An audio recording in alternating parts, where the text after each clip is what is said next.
العلم هو النور الهادي والمفتاح لكل الخير من يريد الله به خيرا. بسم اللہ الرحمن الرحیم. السلام علیکم ورحمۃ اللہ وبرکاتہ. عزیز طلبہ کرام، گزشتہ سبق میں ہم نے حضرت انس رضی اللہ تعالیٰ عنہ کی روایت پر کلام کیا تھا جو دوزخیوں کے آنسو اور ان کے رونے سے متعلق تھی، اور آج کی یہ حدیث حضرت ابو درداء رضی اللہ تعالیٰ عنہ کی روایت ہے جس میں دوزخیوں کی حالت اور ان کی کیفیت بتائی جا رہی ہے. حضرت ابو درداء رضی اللہ تعالیٰ عنہ نام ان کا اعیمر ہے، اعیمر بن عامر انصاری. حضرت اعیمر بن عامر انصاری یہ خزرجی ہیں. یہ اپنی کنیت سے ہی زیادہ مشہور ہیں. ان کی کنیت ہے ابو درداء رضی اللہ تعالیٰ عنہ. درداء ان کی بیٹی ہیں، اسی لیے ان کو ابو درداء کہا جاتا ہے، اور یہ ان کی کنیت ہے جس سے وہ مشہور ہیں. صاحب اسود الغابہ نے لکھا ہے کہ یہ کچھ تاخیر سے اسلام لے آئے، یعنی اپنے خاندان میں سب سے آخر میں اسلام لانے والے ہیں. طبیعت کے بڑے نیک اور صالح اور سمجھدار اور صاحب حکمت تھے. انہوں نے شام میں قیام کیا اور سن 32 ہجری میں دمشق میں انتقال کر گئے. انا للہ و انا الیہ راجعون. اصحاب سیر نے، جس میں صاحب اسود الغابہ بھی ہیں، ان کے مرویات 179 لکھی ہیں. 179 7-9، اور بڑے عظیم صحابی ہیں. بہرحال یہ کچھ دراز روایت ہے جس کے اندر مختلف باتیں کہی گئی ہیں. ہم اس حدیث کی تلاوت کر کے اس کا ترجمہ کریں گے، اور پھر انشاءاللہ جو ضروری بات اس سے متعلق ہو سکتی ہے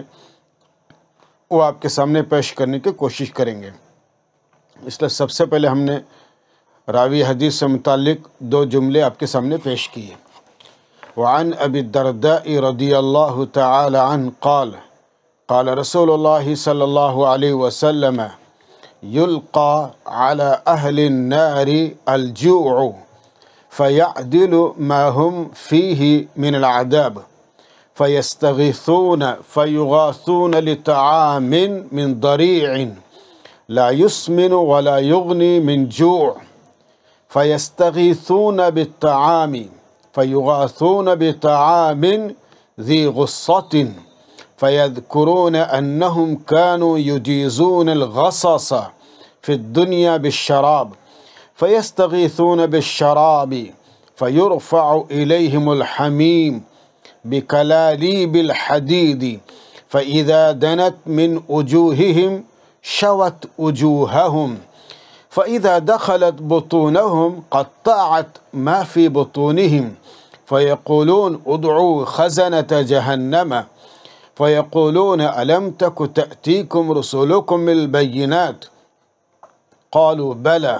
قالوا فادعوا وما دعاء الكافرين إلا في ضلال قال فيقولون ادعوا مالكا فيقولون يا مالك ليقضي علينا ربك قال فيجيبهم إنكم ماكثون قال الأعمش نبئت أن بين دعائهم وإجابة مالك إياهم 1000 عام قال فيقولون ادعوا ربكم فلا أحد خير من ربكم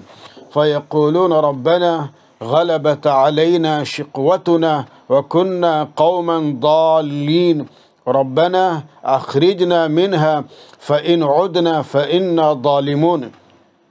قال فيجيبهم اخسئوا فيها ولا تكلمون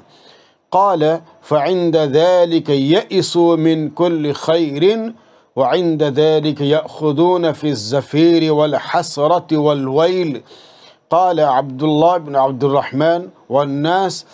لا يرفعون هذا الحديث رواه الترمذي۔ یہ دراز حدیث ہے جس کی ہم نے پوری تلاوت کی، اور اب ہم اس کا ترجمہ آپ کے سامنے پیش کرنے جا رہے ہیں، بغور سنیے۔ حضرت ابو درداء رضی اللہ تعالیٰ عنہ فرماتے ہیں کہ نبی کریم صلی اللہ علیہ وسلم نے فرمایا، دوزخیوں پر بھوک اس طرح مسلط کر دی جائیں گی،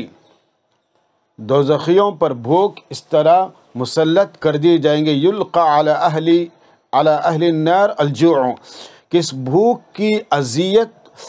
اس عذاب کے برابر ہوں گی جس میں وہ دوزخی پہلے سے گرفتار ہوں گے، فَيَعْدِلُ مَا هُمْ فِيهِ مِنَ الْعَذَابِ، چنانچہ وہ بھوک کی اذیت سے بیتاب ہو کر فریاد کریں گے، فَيَسْتَغِيثُونَ، استغاثہ فریاد کرنے کے معنی میں، اور ان کی فریاد رسی ذریع کے کھانے کے ذریعے کی جائے گی، فَيُغَاثُونَ لِطَعَامٍ مِّن ضَرِيعٍ، جو نہ فربا کرے گا نہ بھوک کو دفع ہی کرے گا، لا يسمن ولا يغني من جوع،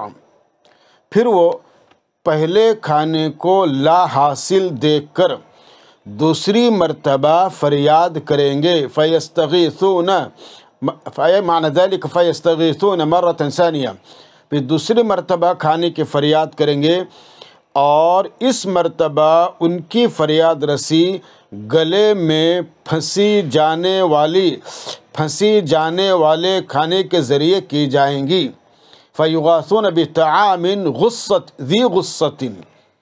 اس وقت ان کو یاد آئے گا کہ جب دنیا میں کھاتے وقت ان کے گلے میں کوئی چیز پھنس جاتی تھی، فَيَذْكُرُونَ أَنَّهُمْ كَانُوا يُجِيزُونَ الْغَصَصَ فِي الدُّنْيَا بِالشَّرَابِ، کوئی چیز پھنس جاتی تھی تو اس کو وہ کسی پینے والی چیز سے نیچے اتارتے تھے، فَيُرْفَعُ إِلَيْهِمْ يَسْتَغِيثُونَ بِالشَّرَابِ، چنانچہ وہ اپنے گلے میں پھنسے ہوئے کھانے کو اتارنے کے لیے کسی پینے والی چیز کی التجا کریں گے، یستغیثون بالشراب، کسی پینے والی چیز کی التجا کریں گے، تب ان کو تیز گرم پانی دیا جائے گا، فَيُرْفَعُ إِلَيْهِمْ الْحَمِيمُ، اور کیسے دیا جائے گا؟ جس کو زنبوروں کے ذریعے پکڑ کر اٹھایا جائے گا، بِقَلَالِيبِ الْحَدِيدِ، یعنی لوہے کے جو اکڑے ہوتے ہیں اس کے ذریعے، یعنی جن برتنوں میں وہ تیز گرم پانی ہوگا وہ زنبوروں کے ذریعے، یعنی اکڑوں کے ذریعے پکڑ کر اٹھائے جائیں گے، اور اٹھانے والے یا تو فرشتے ہوں گے یا براہ راست دست قدرت اللہ تعالیٰ ان کو اٹھا کر دوزخیوں کے منہ کو لگائیں گے، اور جب گرم پانی کے برتن ان کے منہ تک، فَإِذَا دَنَتْ أي دَنَتْ معنی کلابیب الحدید من وجوہہم، جب وہ گرم پانی کے برتن ان کے منہ تک پہنچیں گے تو ان کے چہروں کے گوشت کو بھون ڈالیں گے، شوت وجوہہم، شوائے شبک معنی بھوننا، ان کے گوشت، ان کے چہروں کے گوشت کو بھون ڈالیں گے، اور جب ان برتنوں کے اندر کی چیز، اور جب ان کے برتنوں کے اندر کی چیز جو ان کو ان کے پینے کے لیے دی جائیں گی، جیسے پیپ پلائی وغیرہ، ان کے پیٹ میں داخل ہوں گی، فَإِذَا دَخَلَتْ بُطُونَهُمْ، تو پیٹ کے اندر کی چیزوں یعنی اتڑیوں کو ٹکڑے ٹکڑے کر دیں گی، قَطَّعَتْ مَا فِي بُطُونِهِمْ، فَيَقُولُونَ، پس اس صورتحال سے بیتاب ہو کر وہ دوزخی جہنم پر متعین فرشتوں سے کہیں گے، یقولون، دوزخی لوگ کہیں گے، کس سے کہیں گے؟ جہنم پر متعین فرشتے ان سے کہیں گے، کیا؟ اے دوزخ کے کارندو، اے فرشتوں، اللہ تعالیٰ سے دعا کرو کہ کم سے کم ایک ہی دن کے لیے ہمارے اوپر مسلط اس عذاب کو ہلکا کر دے۔ کیا درخواست کریں گے وہ؟ یا مالک لیقض علینا، یا مالک لیقض علینا ربک، کہ ہمارا رب ہمارا کام تمام، الم تک تأتیکم فیقولون ادعوا خزنۃ جہنم فیقولون الم تأتیکم رسلکم بالبینات قالوا بلی، دوزخ کے کارندے جواب دیں گے اب ہم سے دعا کے لیے کہتے ہو، کیا خدا کے رسول خدائی معجزے اور واضح دلیلیں لے کر تمہارے پاس نہیں آئے تھے؟ یعنی الم تأتیکم رسولکم بالبینات، وہ کہیں گے اور تم سے یہ نہ کہتے تھے کہ کفر شرک اور سرکشی کے راہ چھوڑ کر خدا کی اطاعت اور فرما برداری کا راستہ اختیار کر لو تاکہ کل قیام آخرت میں دوزخ کے عذاب سے محفوظ رہ سکو۔ وہ کہیں گے کہ ہاں، قالوا بلا، ہاں بے شک خدا کے رسول ہمارے پاس آئے تھے تو ان کی تعلیمات ہم تک پہنچی تھی، لیکن ہے افسوس ہم گمراہی میں پڑے رہے۔ وما دعا قالوا بلا، قالوا تو پھر فرشتے کہیں گے یعنی ہم گمراہی میں پڑے رہے، ایمان اور سلامتی کے راہ اختیار نہ کر سکے۔ تو پھر دوزخ کے کارندے فرشتے کہیں گے پھر تو تم خود ہی دعا کر لو، فادعوا وما دعاء الکافرین الا فی ضلال، تم خود ہی دعا کر لو اور اپنا معاملہ تم خود ہی سمجھ لو، ہم تمہاری کوئی سفارش نہیں کر سکیں گے، اور کافروں کی دعا زبانی خرچے کے علاوہ کچھ نہیں ہوں گی اور وہ بے فائدہ رہیں گی۔ اللہ کے نبی صلی اللہ علیہ وسلم نے فرمایا کہ دوزخی جب جہنم کے فرشتوں سے دعا اور سفارش کرنے میں ناکام ہو جائیں گے اور انہیں سخت مایوسی کا منہ دیکھنا پڑے گا تو یقین کر لیں گے کہ ہمیں عذاب خداوندی سے نجات ملنے والی نہیں ہے، پھر کیوں نہ موت ہی مانگی جائے۔ چنانچہ وہ آپس میں کہیں گے کہ مالک یعنی داروغ جنت سے مدد کی درخواست کرو، مالک تم داروغ جنت یعنی رضوان سے جنت کی درخواست کرو، اور پھر وہ التجا کریں گے اے مالک، یا مالک لیقض علینا، ہمارے پروردگار سے دعا کرو کہ ہمیں موت دے دے۔ لیقض علینا، یقولون یا مالک لیقض علینا ربک، تاکہ ہمیں کچھ آرام تو مل جائے۔ فیجیب، اللہ کے نبی صلی اللہ علیہ وسلم نے فرمایا کہ دوزخیوں کی التجا سن کر مالک خود اپنی طرف سے یا پروردگار کی طرف سے جواب دیں گے کہ اس دوزخ سے نجات یا موت کے خیال چھوڑ دو، تمہیں ہمیشہ یہی اور اسی عذاب میں گرفتار رہنا ہے، انکم ماکثون، تمہیں ہمیشہ یہی رہنا ہے۔ حضرت اعمش فرماتے ہیں، جو اس حدیث کے ایک راوی ہیں، کہتے ہیں کہ بعض صحابہ نے بطریق مرفوع یا موقوف نبیتو، مجھ سے بیان کیا کہ مالک سے ان دوزخیوں کی التجا اور مالک کی طرف سے ان کو جواب دینے کے درمیان 1000 برس کا وقفہ ہوں گا، ان ما بین دعائہم و اجابت مالک ایاہم 1000 عام، 1000 برس کا فاصلہ ہوں گا، یعنی وہ دوزخی مالک سے التجا کرنے کے بعد 1000 سال تک جواب کا انتظار کرتے رہیں گے، اور اس دوران بھی اس عذاب میں مبتلا ہی رہیں گے۔ اللہ کے نبی صلی اللہ علیہ وسلم نے فرمایا پھر وہ دوزخی آپس میں کہیں گے، فیقولون ای اہل جہنم فیما بینہم، وہ اپنے آپس میں کہیں گے کہ اب ہمیں براہ راست اپنے پروردگار ہی سے اپنی نجات کی التجا کرنی چاہیے، اس لیے کہیں گے ادعوا ربکم، کیونکہ وہی قادر مطلق ہے، وہی رحیم و کریم ہے اور وہی غفار بھی ہے، اس لیے اب ہمیں اللہ ہی سے التجا کرنی پڑیں گی، ہمارے حق میں بھلائی اور بہتری کرنے والا اس پروردگار سے بہتر اور کوئی نہیں۔ چنانچہ وہ التجا کریں گے کہ ادعو فلا احد من ربکم فیقول ربنا غلبت علینا شقوتنا، اے ہمارے پروردگار ہماری بدبختی نے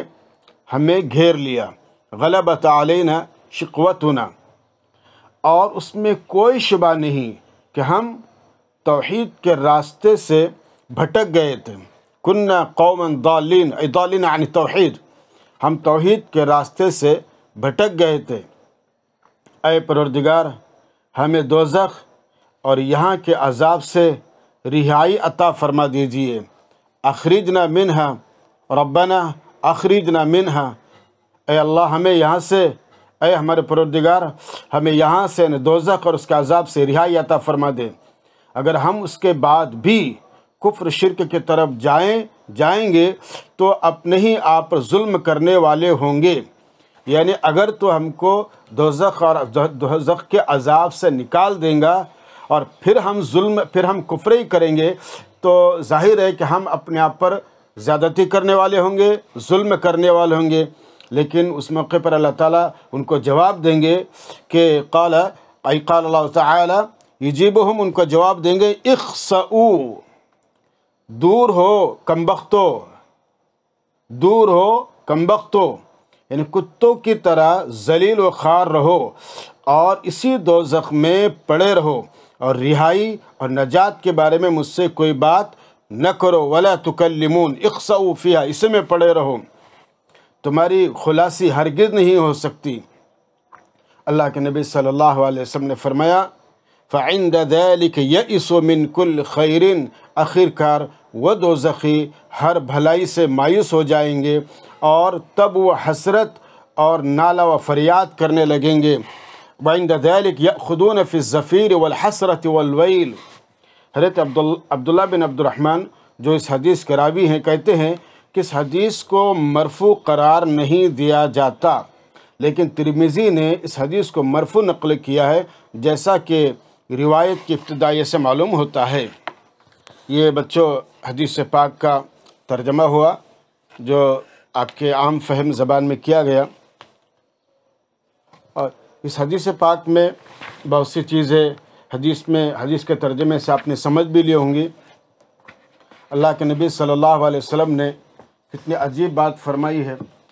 یہاں پر دو تین باتیں ہیں۔ ایک تو یہ کہ فَيَعْدِلُ مَا هُمْ فِي، یعنی بھوک کا یہ عذاب اس عذاب کے برابر ہوگا جو پہلے سے ان کو ہوتا ہوگا۔ اور من ضری ایک کانٹے دار زہریلا درخت ہے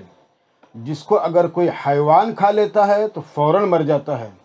لیکن یہاں ضری سے مراد وہ آگ کے کانٹے ہیں جو دوزخ میں ہوتے ہیں اور ایلوے سے زیادہ کڑوے ہوتے ہیں۔ یوجیزون گزارنے کے معنی میں، اور غصص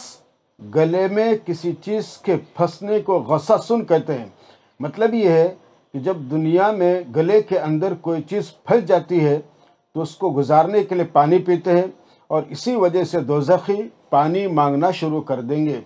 اور پھر آگے کے لفظ ہے بھی کلابیب الحدید، یعنی اس پانی میں لوہے کے چھوٹے چھوٹے پرزے اور کیل شامل کر دیے ہوں گے۔ اس لیے آپ کے فرمایا کہ اخسؤ کا لفظ کتے کے ڈانٹنے اور بھگانے کے لیے عربی میں اقصا کا لفظ استعمال کیا جاتا ہے، یعنی ہم سے بات نہ کرو، دور ہو جاؤ۔ اور یہ رہی آپ کے صاحب توضیحات کی کچھ توضیح، اور صاحب مظاہر حق نے چند باتوں کی طرف اشارہ کیا ہے جو ہم آپ کو ان کی لکھی ہوئی چیزیں بتانے کی کوشش کریں گے۔ جیسے کہ آپ نے سنا بچوں کہ اس بھوک کی اذیت اس عذاب کے برابر ہوں گی جو ان کو وہاں دیا جائیں گا۔ مطلب یہ ہے کہ ان پر جو بھوک مسلط کی جائیں گی اس کی دردناکی دوزخ کے اور تمام عذاب کی دردناکیوں کے برابر ہوں گی۔ اس سے معلوم ہوا کہ بھوک کی آگ دوزخ کی آگ کی مانند ہے، اور ان کی فریاد رسی زری کے کھانے کے ذریعے کی جائیں گی۔ جب وہ دوزخ سے بھوک سے بےتاب ہو کر کچھ کھانے کو مانگیں گے تو ان کو کھانے کے زری دیا جائے گا۔ اور یاد رہے کہ زری جیسا بھی ہم نے کہا ایک خاردار کانٹے دار جھاڑ کو کہتے ہیں جو حجاز میں ہوتا ہے، اور ایک ایسی زہریلی اور کڑوی گھاس ہوتی ہے جس کے پاس کوئی جانور بھی نہیں پھٹکتا، اور اگر کوئی جانور اس کو کھا لیتا ہے تو مر جاتا ہے۔ بہرحال حدیث میں زری سے مراد آگ کے کانٹے ہیں جو ایلوے سے زیادہ کڑوے، مردار سے زیادہ بدبودار اور آگ سے زیادہ خطرناک ہوں گے۔ وہ کھانا نہ ان کو فربا کرے گا، نہ ان کی بھوک مٹائیں گا، اور نہ ان کی بھوک دفع کریں گا، جس کی طرف قرآن کریم کی آیت بھی اشارہ کرتی ہے کہ لیس لہم طعام الا من ضریع لا یسمن ولا یغنی من جوع، اور ان دوزخیوں کو ایک خاردار جھاڑ کے سوا کوئی کھانا نصیب نہ ہوگا جو نہ تو کھانے والوں کا فربا کرے گا اور نہ ان کی بھوک دفع کرے گا، بھوک مٹائیں گا۔ گلے میں پھنس جانے کے ذریعے وہ فریاد رسی کریں گے۔ اس کا مطلب یہ ہے کہ دوسری مرتبہ ان کو کھانے کے لیے ہڈی یا آگ کے کانٹے وغیرہ کی طرح کوئی چیز دی جائیں گی جو گلے میں پھنس جائیں گی کہ نہ حلق سے نیچے اتر سکے گی اور نہ باہر ہی آ سکیں گی۔ بس حدیث کے اس جملے میں اس آیت کی طرف اشارہ ہے کہ ان لدینا انکالا وجحیما وطعاما ذا غصہ وعذابا علیما۔ حقیقت یہ ہے بچوں کہ کفر شرک کرنے والوں کے لیے ہمارے یہاں بیڑیاں ہیں، ان لدینا انکالا، اور دوزخ کی بھڑکتی آگ ہے اور گلے میں پھنس جانے والا اور دردناک عذاب ہے۔ حدیث کے الفاظ کہ وما دعاء الکافرین الا فی ضلال، کافروں کی دعا یعنی ان کی پکار بے فائدہ رہیں گی اور زبان خرچی کے علاوہ کچھ نہیں۔ قرآن کریم ہی کے الفاظ ہیں اور ان کی دعا کو ضیاءکاری سے تعبیر کیا گیا۔ اس وقت ان کے حق میں کوئی بھی دعا شفقت کارگر نہیں ہوں گی، خواہ وہ دعا کریں، گڑ گڑائیں، روئیں اور کسی اور سے دعا شفاعت کرائیں، لیکن اس سے ہرگز یہ ثابت نہیں ہوتا کہ کافر و مشرک کی دعا اس دنیا میں بھی قبول نہیں ہوتی۔ دنیا کے بعد الگ ہے اور آخرت کے بعد بہرحال الگ ہے، جیسے قرآن حدیث کے ان الفاظ سے بعض حضرات نے نتیجہ اخذ کیا ہے۔ حقیقت تو یہ ہے کہ اس دنیا میں شیطان تک کی درخواست جس نے اپنی عمر کے درازی کے لیے کی تھی اللہ نے قبول فرمائی۔ قرآن کریم نے غالباً بچوں آپ نے پڑھا ہوگا کہ قرآن کریم میں شیطان نے اللہ سے درخواست کی اندرنی اے اللہ مجھے مہلت دے، تو قرآن کریم نے اس کا جواب دیا انک من المنظرین۔ اس تعبیر سے یہ پتہ چل رہا ہے کہ اللہ نے دنیا میں جب شیطان کی بھی بات رکھ لی ہے تو پھر کافر کی بات بہرحال توبہ کی اللہ تعالیٰ رکھ لیتے ہیں، اور توبہ جو صدق دل سے توبہ کریں گا کافر بھی اللہ اس کو ایمان کی دولت سے نوازیں گے، بس شرط یہ ہے کہ وہ اللہ سے گڑ گڑا کر دعا کریں۔ حدیث پاک میں الفاظ بھی ہیں غلبت علینا شقوتنا، جہنم میں کہیں گے ہماری بدبختی نے ہمیں گھیر لیا۔ شقوتن شین کے زیر اور قاف کے جزمے کے ساتھ، اور یہ لفظ شقاوتن کے سے بھی پڑھا گیا ہے، دونوں کے معنی ایک ہی ہیں، یعنی بدبختی جو سعادت نیک بختی کی ضد ہے۔ مذکورہ جملے کا مطلب یہ ہے کہ ہماری تقدیر کہ جس میں ہمارا خاتمہ بد لکھ دیا گیا پوری ہو کر رہی،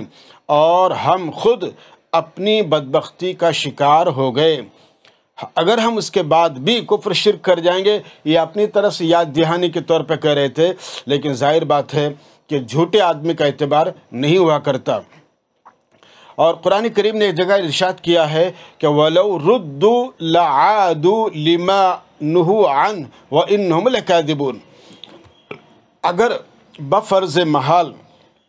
ان کو لوٹا بھی دیا جائے تو دنیا میں واپس بھیج بھی دیے جائیں تب بھی یہ وہی کام کریں گے جس سے ان کو منع کیا گیا تھا، اور اس میں کوئی شبہ نہیں کہ بالکل جھوٹے ہیں۔ اور حدیث پاک کے الفاظ ہے یأخذون فی الزفیر والحسرہ والویل، یعنی حسرت اور نالہ فریاد کریں گے، چلائیں گے۔ لفظ زفیر کے جو معنی ہے، لفظ زفیر کے را زا کے ذریعے گدھے کا سانس اندر لے جانا، گدھے کا سانس اندر لے جانا، جیسا کہ شہیق کے معنی گدھے کا سانس باہر نکالنا۔ تو دیکھو یہ دو الفاظ ہیں زفیر اور شہیق۔ زفیر کے معنی کیا ہے؟ گدھے کا سانس اندر لے جانا، اور اس وقت جو آواز نکلتی اس کو زفیر کہتے ہیں۔ اور شہیق کے معنی کیا ہے؟ گدھے کا سانس باہر نکالنا، کہ جب گدھا رینگنا شروع کرتا ہے تو پہلے اس کی آواز باریک اور چھوٹی نکلتی ہے جس کو زفیر کہا جاتا ہے، اور آخر میں اس کی آواز تیز ہو جاتی ہے جس کو شہیق کہا جاتا ہے۔ حدیث کے ان الفاظ میں قرآن کریم کی اس آیت کی طرف اشارہ ہے، لہم فیہا زفیر و شہیق، کہ دوزخ میں گدھے کی چھوٹی اور بڑی آواز کی طرح ان دوزخیوں کی بھی چیخ و پکار پڑے گی، زیادہ ہو جائیں گی۔ بہرحال حدیث کے اس آخری جز کا مطلب یہ ہے کہ دوزخی جب بارگاہ خداوندی کا جواب سن لیں گے تو بالکل مایوس اور نا امید ہو جائیں گے کہ دوزخ کے کارندوں کو پکارنا کچھ سود مند نہ ہو۔ داروغہ دوزخ سے درخواست کی کہ اللہ تعالیٰ سے موت ہی دلوا دو، اللہ تعالیٰ سے موت ہی دلوا دے، تو اس کا بھی فائدہ نہ ہوا۔ آخر میں بارگاہ خداوندی سے میں رو کر گڑگڑا کر دعا کریں گے، وہاں بھی بات قبول نہیں ہوئی، اب کہاں جائے، کس کے سامنے فریاد کریں؟ ایسے میں وہ بے معنی آوازوں اور بے ہنگم صداؤں میں نالہ اور فریاد کریں گے، چیخ و پکاریں گے، جیسا کہ دنیا کے اندر مایوسی کے عالم میں انسان بھی کرتا ہے۔ جیسے عربی میں کہا جاتا ہے اذا یئس الانسان طال لسانہ کسنور المغلوب یسیل علی القلب، کہ جب انسان اپنے مقصد میں، اپنے کام میں ناکام ہوتا ہے تو بلی کی طرح جھنجھوڑنے لگتا ہے، آپ کے پریشان ہونے لگتا ہے، ناخن کھینچنے لگتا ہے۔ بس یہی معاملہ ہوا۔ روایت کے آخر میں ان الفاظ اس حدیث کو مرفوع قرار نہیں دیا جاتا۔ اس کا مطلب یہ ہے کہ بعض محدثین کے نزدیک یہ حدیث اللہ کے نبی صلی اللہ علیہ وسلم کے ارشاد نہیں ہے، جیسا کہ صاحب مظاہر حق نے ذکر کیا، بلکہ حضرت ابو درداء رضی اللہ تعالیٰ عنہ کا اپنا بیان ہے۔ لیکن حقیقت یہ ہے کہ یہ حدیث بہر صورت مرفوع حدیث ہے، یعنی اللہ کے نبی صلی اللہ علیہ وسلم کے ارشاد گرامی ہی کے حکم میں ہے، کیونکہ اس کے احوال، دوزخیوں کی گفتگو اور دوزخ کے عذاب وغیرہ سے متعلق جو مضمون ہے وہ کوئی بھی صحابی حضرت صلی اللہ علیہ وسلم سے سنے بغیر اپنی طرف سے بیان نہیں کر سکتا۔ یہ ایک دراز حدیث تھی جس کا ہم نے کچھ مفہوم ادا کیا، اور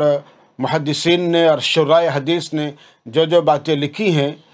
اور اس حدیث کو بیان کرنے کی کوشش کی ہے، ہم نے اس میں سے بہت سی باتیں آپ کے سامنے پیش کی ہیں۔ اللہ مجھے اور آپ کو عمل کی توفیق عطا فرمائے، اور انشاءاللہ پھر اگلے مجلس میں اگلی حدیثوں کی طرف ہم آپ کو متوجہ کریں گے۔ اللہ مجھے اور آپ کو عمل کی توفیق عطا فرمائے۔ والسلام علیکم ورحمۃ اللہ وبرکاتہ۔ السلام عليكم، لا تنسوا الاعجاب بالفيديو والاشتراك في القناة تشجيعا لنا لنستمر بنشر المزيد إن شاء الله.